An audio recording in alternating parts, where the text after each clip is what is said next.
Hi there, I am Misty Coker and this is Linda Cooper with Henry & Peters. And we're here today just to discuss some of the business provisions that were in the new Consolidated Appropriations Act signed by the President Sunday night on the 27th.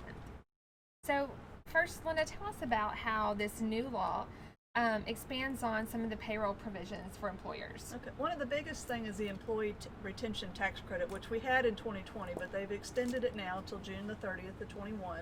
And it increases the wage. It's an increase in wage credit, and they changed it from 50% to 70%, so a little bit better credit there.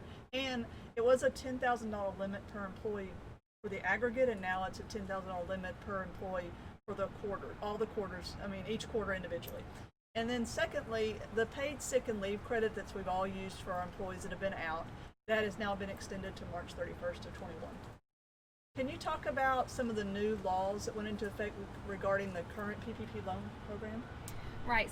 So the first thing was the covered period. And so, you had to choose either an 8 or 24-week period under the CARES Act. But now, under this new legislation, you can choose any time between that 8 and 24-week period as your covered period for the loan. Also, there's a simplified loan application process for loans that were $150,000 or less.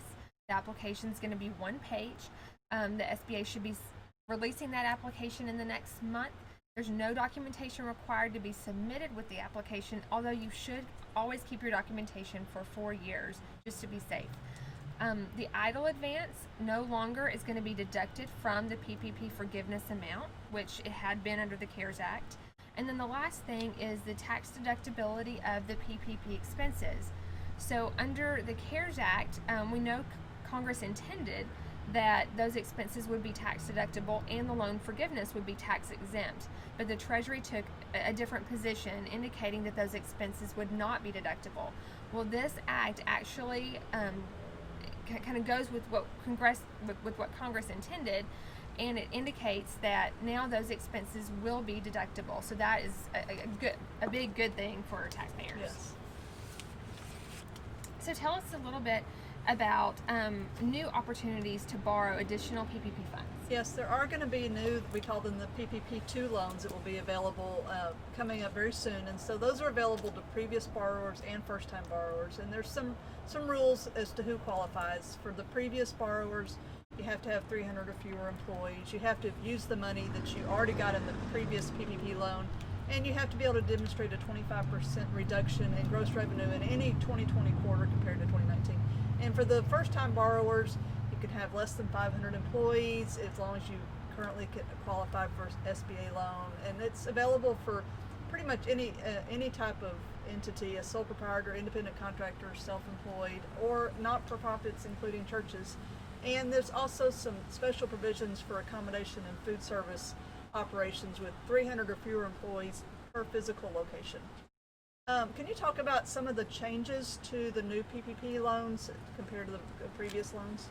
So from a usage perspective, you can use those loan funds just the same as you had before: payroll, rent, mortgage interest, utilities, but there are some additional categories of expenses that you can use them for.